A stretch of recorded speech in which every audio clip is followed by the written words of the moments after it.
Hello साथियों, welcome back to my YouTube channel. मैं हूं सविता। आप सब कैसे हो? आई होप आप सब अच्छे होंगे और आप सबकी पढ़ाई भी काफ़ी अच्छे से चल रही होगी।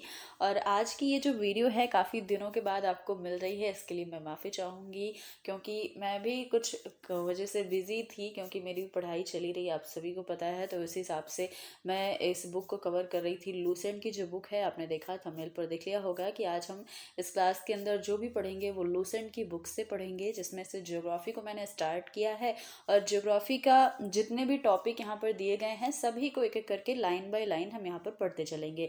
तो ये बुक मैंने खुद तो मैं पढ़ रही थी, तो इसीलिए मैंने सोचा कि इसे साथ में ही पढ़ेंगे। मैं इसकी वीडियोस भी बना दूंगी, तो क्या होगा कि आप सब अगर बुक से ना भी पढ़े तो वीडियोस देख लेंगे और वैसा रिवीजन भी होता जाएगा। आप अगर बुक भी पढ़ रहे हैं तो भी आपका रिवीजन हो जाएगा।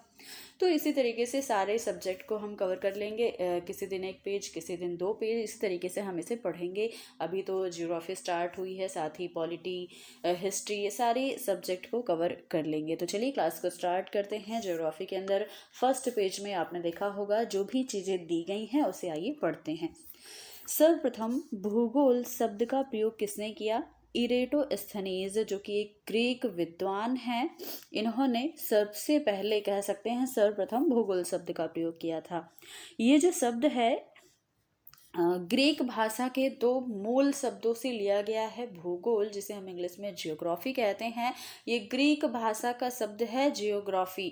अब जियोग्राफी कैसे बन के आया देखिएगा। जियो जिसे हम पृथ्वी के नाम से जानते हैं, जियो को हिंदी में पृथ्वी कहते हैं, और ग्राफोज मतलब वर्णन।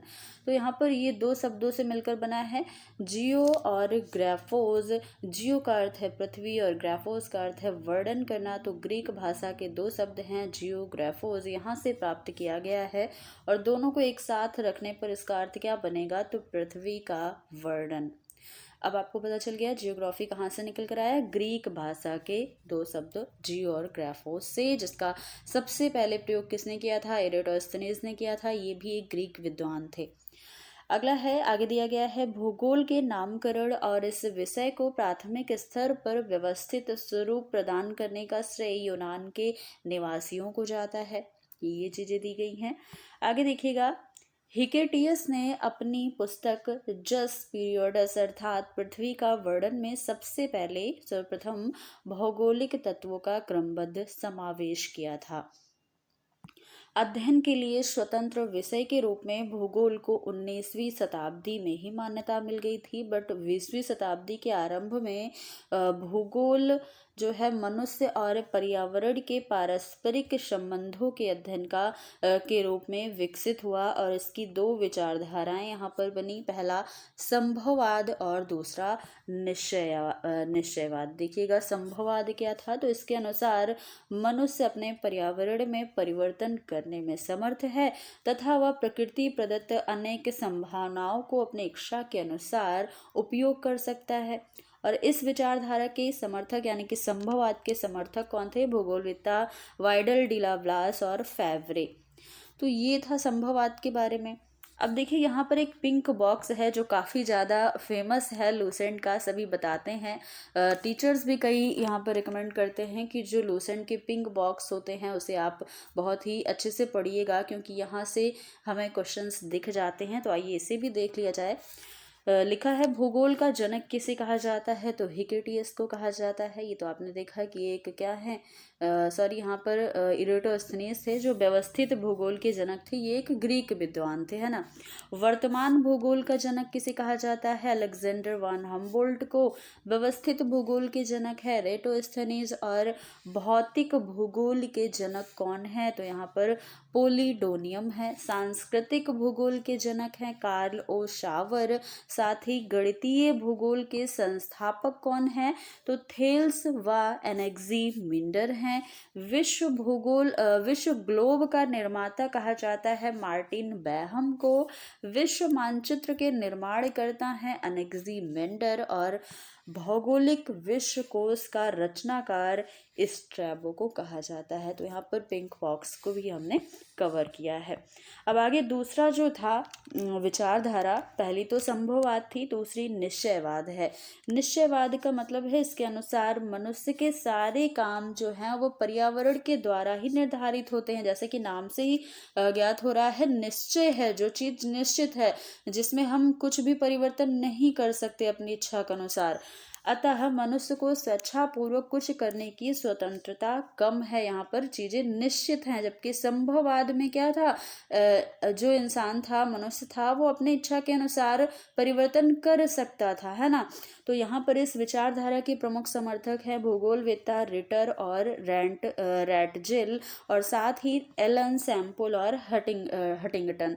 अब देखिएगा, भूगोल की कुछ परिभाषाएं दी गई हैं यहाँ पर। भूगोल एक ऐसा स्वतंत्र विषय है जिसका उद्देश्य लोगों को विश्व आकाशीय पिंडों, स्थल महासागरों, जीव जंतुओं, वनस्पति, फलों तथा भूधरातल के क्षेत्रों में देखी जाने वाली प्रत्येक अन्य वस्तुओं का ज्ञान प्राप्त करना है। ये परिभाषा स्ट्रैबो ने दी है।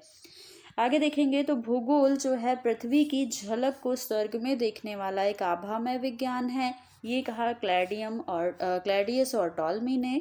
भूगोल वह विज्ञान है जिसमें पृथ्वी को स्वतंत्र ग्रह के रूप में मान्यता देते हुए इसके समक्ष लक्षणों, घटनाओं एवं उसके अंतः संबंध का अध्ययन किया जाता है। ये किसने कहा? कार्ल रिटर ने। नेक्स्ट परिभाषा है, भूगोल में पृथ्वी के उस भाग का अध्ययन किया जाता है जो मानव के रहने का एक स्थान है। तो यहाँ पर आर्थर होम्स ने ये परिभाषा दी है। तो यहाँ पर 3 से 4 परिभाषा दी गई है भूगोल की, जो हमने देख ली है। अब आइए ब्रह्मांड के बारे में जानते हैं। पहला ही हमारा ये टॉपिक है ब्रह्मांड। ब्रह्मांड की परिभाषा या ब्रह्मांड किसे कहते हैं? तो अस्तित्वमान द्रव्य और ऊर्जा के सम्मिलित रूप को ब्रह्मांड कहते हैं। दूसरे शब्दों में सूक्ष्मतम अणुओं, यानी कि हर वो एक छोटी से छोटी चीज जो अणु होते हैं वहां से लेकर के महाकाय, बहुत ही विशाल आकाश गंगाओं यानी कि गैलेक्सी, जिसे हम आकाश गंगा कहते हैं, वहां तक छोटे अणु से लेकर के एक विशाल आकाश गंगा तक के सम्मिलित स्वरूप को ब्रह्मांड कहा जाता है।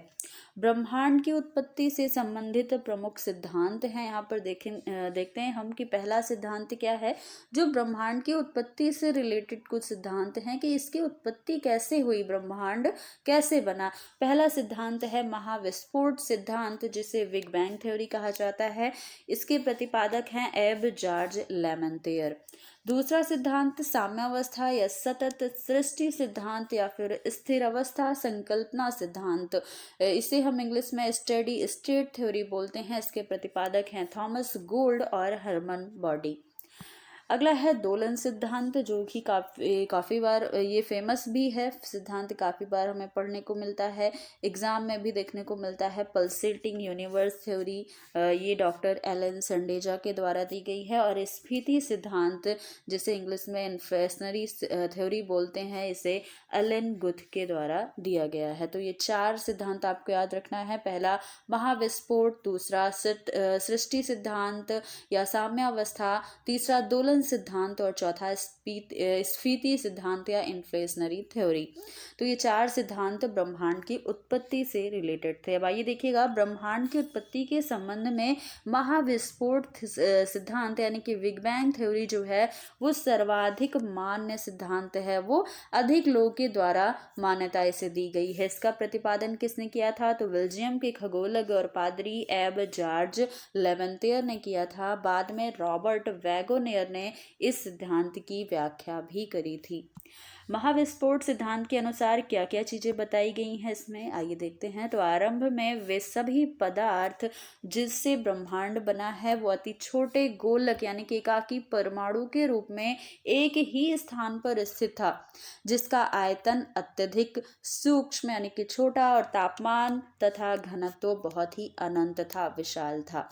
अत्यधिक संकेंद्रण के कारण बिंदु जो था जो छोटे गोलक के रूप में बिंदु था उसका जो आकस्मिक विस्फोट हुआ, जिसे महाविस्फोट, ब्रह्मांडीय विस्फोट, बिग बैंग कहा गया। इस अचानक विस्फोट से पदार्थों का बिखराव हुआ, जिससे क्या हुआ कि सामान्य पदार्थ निर्मित हुए। इसके अलगाव के कारण काले पदार्थ बने और जिसके समूहन से अनेक ब्रह्मांडीय पिंडों का सृजन हुआ। आगे देखिएगा, वैज्ञानिकों का विश्वास है कि महाविस्फोट यानी कि बिग बैंग की घटना कब हुई? आज से लगभग 13.7 अरब वर्ष पहले हुई थी। महाविस्फोट के लगभग 10.5 अरब वर्ष पश्चात यानी कि आज से लगभग 4.5 अरब वर्ष पूर्व सौर मंडल का विकास हुआ। जो हम देखते हैं अपना सोलर सिस्टम, उसका विकास हुआ, जिसमें ग्रहों और उपग्रहों का निर्माण हुआ। इस प्रकार बिग बैंग थ्योरी जो है, बिग बैंग परिघटना से ब्रह्मांड की उत्पत्ति हुई, यानी कि हमारे यूनिवर्स का जो है इसकी उत्पत्ति हुई और तभी से उसमें निरंतर विस्तार भी जारी है। ऐसा नहीं है कि वो जितना है उतना ही पर रुका हुआ है, इसमें अभी भी विस्तार जारी है, जिसके साक्ष्य के रूप में आकाश गंगाओं के बीच बढ़ती दूरी का साक्ष्य हमें दिया जाता है। नासा ने सन 2001 ईस्वी में मैप यानी कि माइक्रोवेव एनिसोट्रॉफी प्रोब नामक अनुसंधान में इसकी पुष्टि करी थी। ब्रह्मांड के निरंतर विस्तारण के साक्ष्य जुटाने में एडविन हब्बल का योगदान उल्लेखनीय है। ब्रह्मांड के निरंतर विस्तारण के साक्ष्य के रूप में अंतरिक्ष में सूक्ष्म तरंगों की उपस्थिति का पता चलना, अंतरिक्ष में रेडशिफ्ट परिघटना का अवलोकन तथा आधुनिक अध्ययनों में सुपरनोवा का अंतरिक्ष में विस्फोट होना भी ब्रह्मांड के विस्तार के साक्ष्य के रूप में माना जाता है।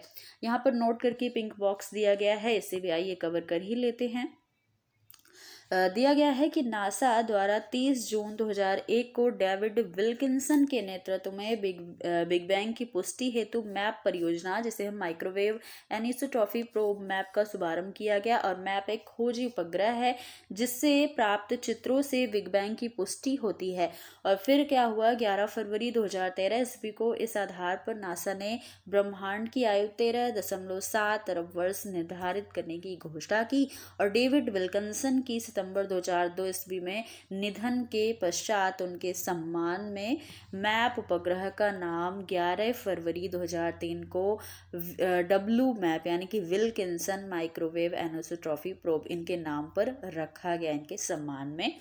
किसके? तो डेविड विल्किंसन के सम्मान में इसका नाम रखा गया, मैप से डब्ल्यू मैप कर दिया गया। तो ये पिंक बॉक्स का जो है चीज़ें हमने देखी। तो दोस्तों आज की इस क्लास में बस इतना ही कवर करेंगे। हमने जियोग्राफी का जो फर्स्ट पेज है उसे कवर कर लिया है। तो अगली चीज़ें जो है वो नेक्स्ट क्लास में कवर करेंगे। अभी ब्रह्मांड से रिलेटेड चीज़ें बची हुई हैं और उसके बाद हम कुछ निहारिकाओं के बारे में जानेंगे और साथ ही सौर मंडल को स्टार्ट करेंगे। तो ये लूसेंट की जो बुक है ये काफ़ी ज़्यादा इन्फॉर्मेटिव है और बहुत ही अच्छी बुक है, आप सभी के पास होगी, आप इसे पढ़िएगा ज़रूर। कंप्लीट बुक जब आप अगर कवर कर लेंगे तो काफ़ी अच्छा जो है नॉलेज आपको मिल जाएगा। तो यहाँ पर हम इसे रिवाइज के तौर पर वीडियोज़ आपको देते रहेंगे, आप इसे बुक से पढ़िए और यहाँ पर रिवाइज करिए। तो दोस्तों ये वीडियो अगर आपको अच्छी लगी हो तो लाइक शेयर ज़रूर कीजिएगा और चैनल पर नए हो तो चैनल को सब्सक्राइब भी कर लीजिएगा।